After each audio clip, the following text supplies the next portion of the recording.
Hello, Paper Guy here with another replay review, this time of a highly skilled individual. He is a Plat player, currently playing Order of the Dragon. He posted on the Reddit asking for someone to check this replay. And let me tell you, if you join my coaching Discord in the chat, you can ask for a replay review at any time and get one. So if you're interested in getting your own gameplay looked at, if you're interested in more intensive paid coaching options, if you're interested, if you just want to ask a question and get some feedback, all there. Just want to have a place where anyone of any skill level can get some help in AOE 4. With that, let's hop in and see what he does, what he could do better.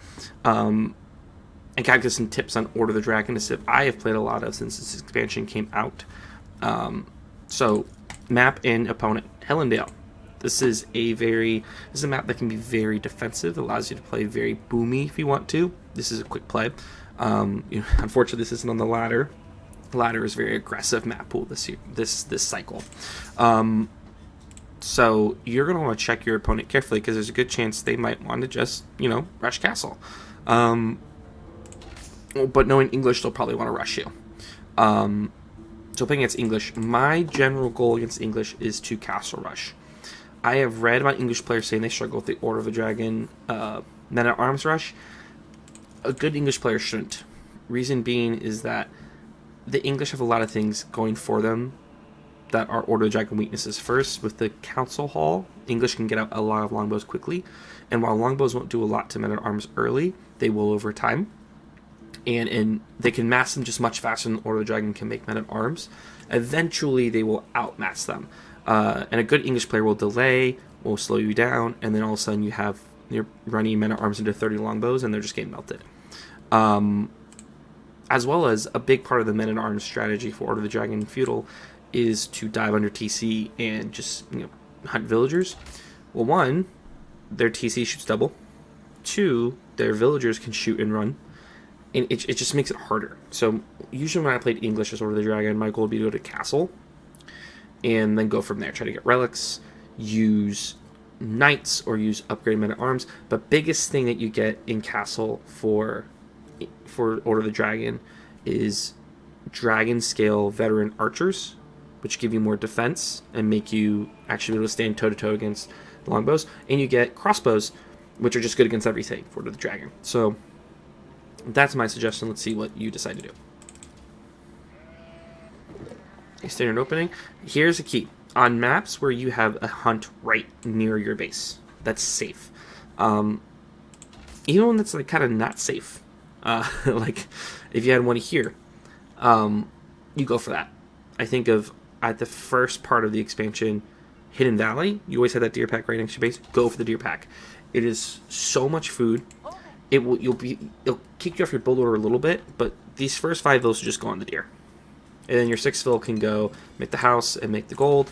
You put 6 on deer, you just go gold, 3 on gold, and then you just go wood, and this deer will just pump your economy. It's amazing. And then you can use your scout, you can villager to push them in close to the mill. Second, the scouting. You want to scout always middle and around. Reason being is if you go right side like you're doing and your opponent goes center and back around, then you've lost everything in the center here. There's no way you get that back. You want to run center, so you guys are splitting center sheep between yourselves. And then when you see him go one way, you go the other, so there's no chance in you actually going over an extra spot. Because let's say he goes down here, comes this way and comes back. You run all the way up. Then the only sheep you've gotten is this corner. He will then get everything else, because you'll just kind of end up following him. So always go center and the out and around, opposite of where your opponent goes. The key for you is going to be scouting. As if you've I posted a video with my thoughts on Order of the Dragon breaking down the civ. It's a very reactive civ. You tend to have to adjust more to your opponent. And so scouting's important no matter what, but you really want, as Order of the Dragon, to see what your opponent's doing and react to it. So for example, if you see your opponent starting to rush, you want to get walls up, towers up. You're actually in a great position. This wood line protects you, so a wall literally right here protects this gold. A tower here, a wall here. It's awesome for walking back, a wall here. Like, you have ways to really slow down your opponent and buy you time and get the castle quickly. But maybe he goes castle.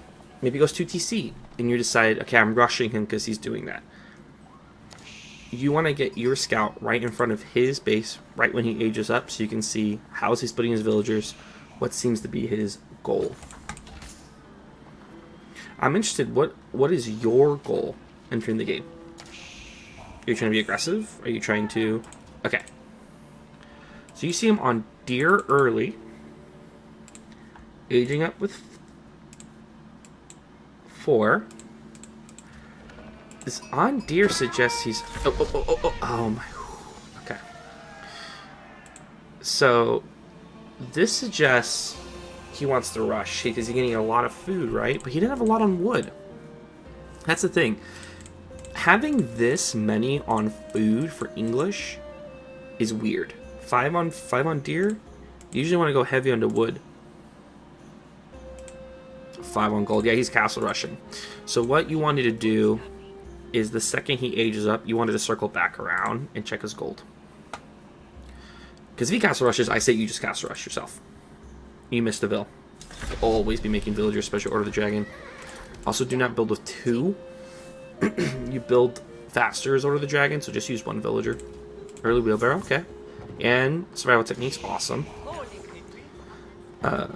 Eco upgrades affect order the dragon more than any of the civilization because your vills are already buffed up. Making a horseman. Are you making this horseman as a preemptive to archers?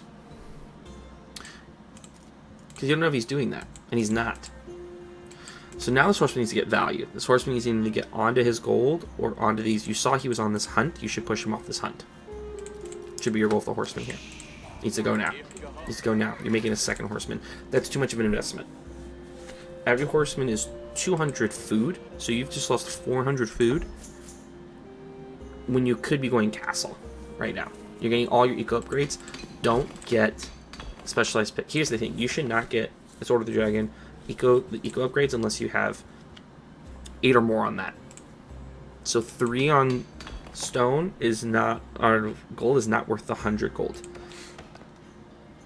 Sure, for wood, I guess. But in my opinion, you should be rushing castle. Right now, you're acting like you want to really fight this out in feudal. So the second you saw that he was on hunt, these horsemen should have been crossing. And you were like, well, I don't want to get caught out. Your horsemen are tanky. If they cross out and they get shot at by longbows, bring them back and you know he's rushing you. And you can adjust. Right now, he's not attacking you at all, which to me, this screams alarm bells. This is really weird. Why is this? Like, what's happening? I also wish you would have kept your scout with your horseman. A 3rd horseman. This is a huge investment. For Order of the Dragon. This is a huge investment.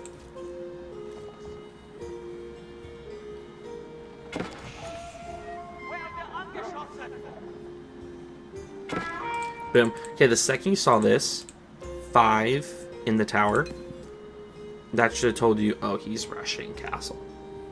He's rushing castle. And if I was you, I would have immediately taken 2 off wood and put it onto food. I would have rallied more to gold. I would have gotten off stone. I would have sent a group of villagers to this deer, or a group of villagers preferably to this boar. Here's the thing, if you wanted to age up, 1, if you had immediately saw that he wasn't making units, was going castle, like scouted him right when he went up, you could have immediately sent villagers over the boar and aged up pretty quickly with the boar. And you notice how Hallandale just makes it so hard to raid.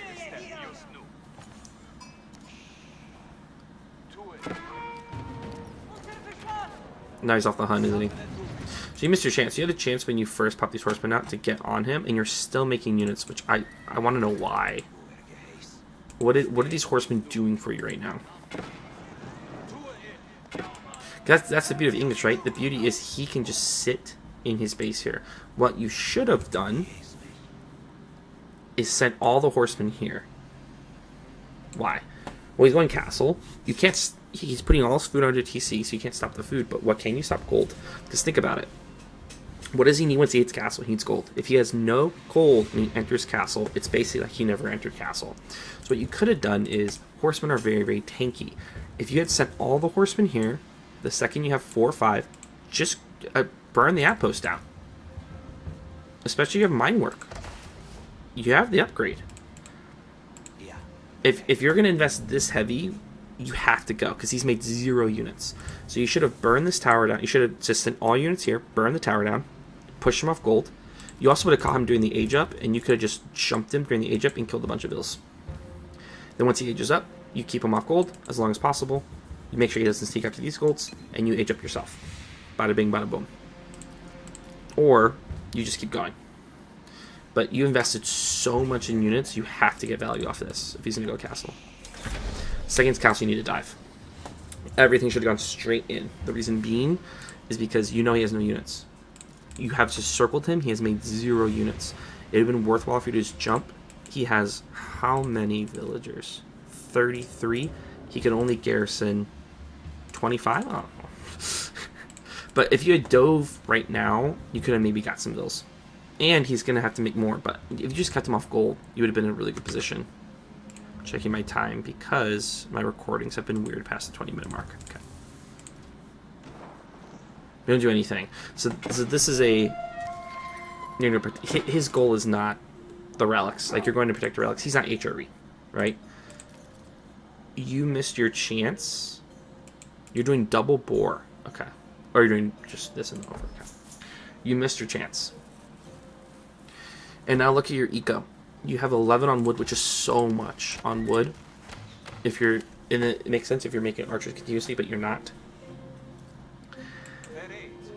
It's just your eco is kind of a mess. Like, if you wanted to fight, you should have been making units continuously. Because the second age is up, you could have had units and just run in. And this is where having men at arms would have been really helpful too. Because you could have, if you had a massive men at arms, you could have dropped siege engineering and just gone for it. Can't do that with horsemen. But you really should be raiding. Again and again. Like, threatening him. One, you could have camped the council hall, and he couldn't have... You could just kept killing his units as he came out of the council hall. Two, you could just kept running in and out. He would have had to keep garrisoning. He wouldn't have gotten any resources. But you basically let him get castle, and then... Sorry, I turned my mic off. You let him get the castle and just sit. So he just gets to do whatever he wants, which is not what you... You've invested resources. You need to make them pay off. Now you need a rush castle, so you need to get off wood. You don't need wood. You have enough wood. You have 700 wood. You can now officially build as many production buildings as you need. You need to get to castle right now. You need a second TC? I mean, like, sure. Because you saw he went second TC, so, okay.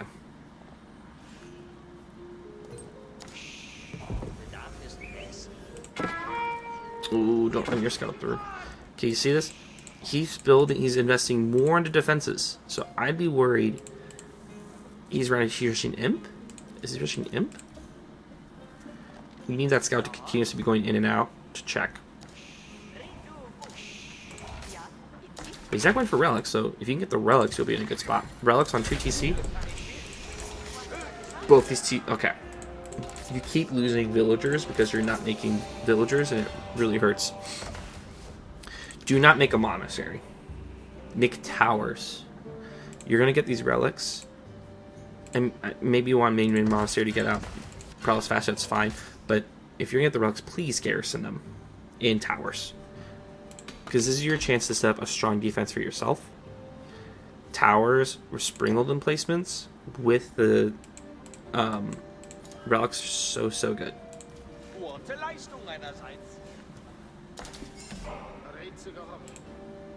Keep scouting. Keep scouting. Because watch this.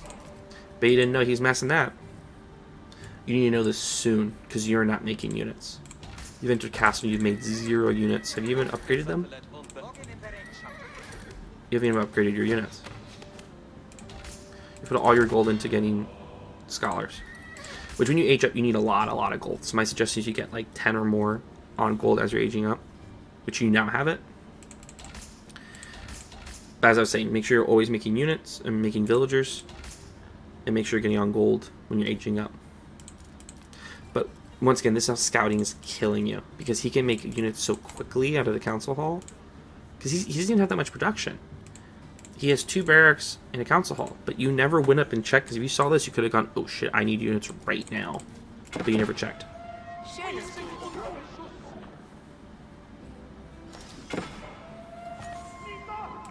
Here's another thing. One of the powers of Order of the Dragon HRE is Palace of Swabia. It's cheap, right? It only costs... It won't let me show you, but it only costs 1,900 food, 900 gold. If you had not built the TC, the second TC, and instead had invested in putting up towers, putting on spring placements in those, and making units and aging up, you could have got to Imp and be able to defend basically with towers and a few units. The second TC kind of suggests you want to fight it out in feudal. I mean, castle here. A third TC, you need production.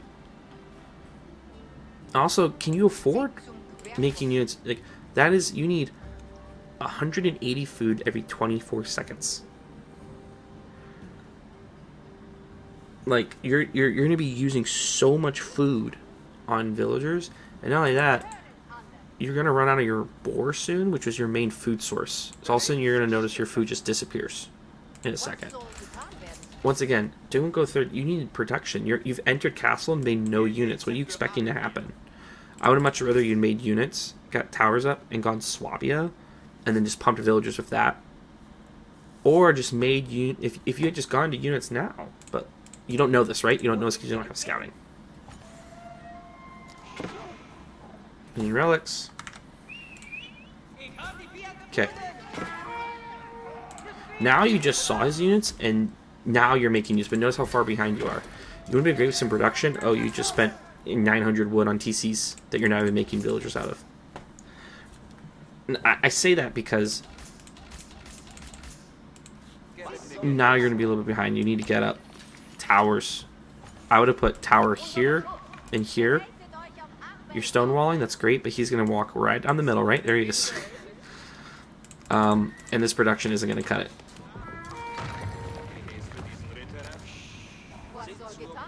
It's just really, all of this is a misallocation of resources.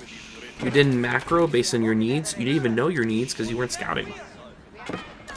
You need to adjust your game plan based on what's going on.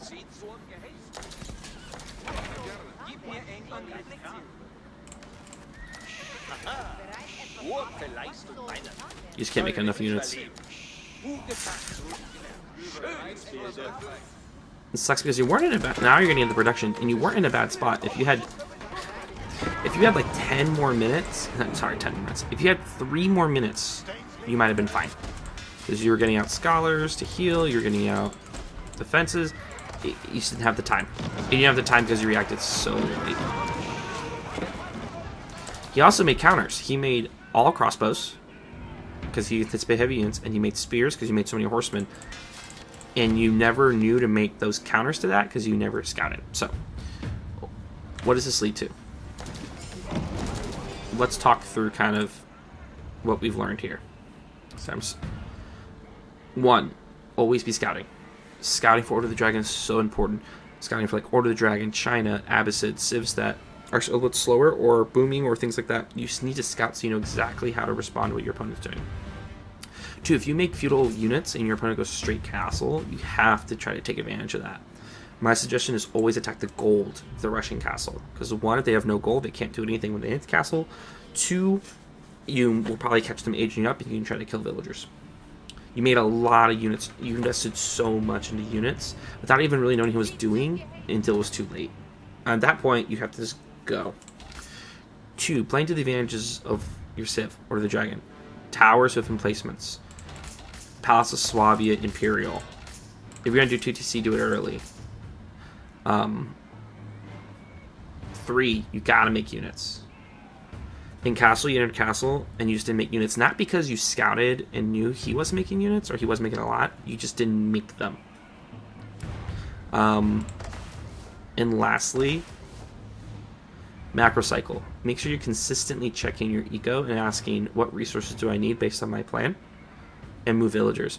You often had way too many resources, or floating resources, and never felt like you were strategically placing your villagers. Part of that might be because you didn't really have a plan, or were adjusting too quickly on the fly, but this was a winnable game. We just made some wrong decisions. I think the biggest thing comes from scouting.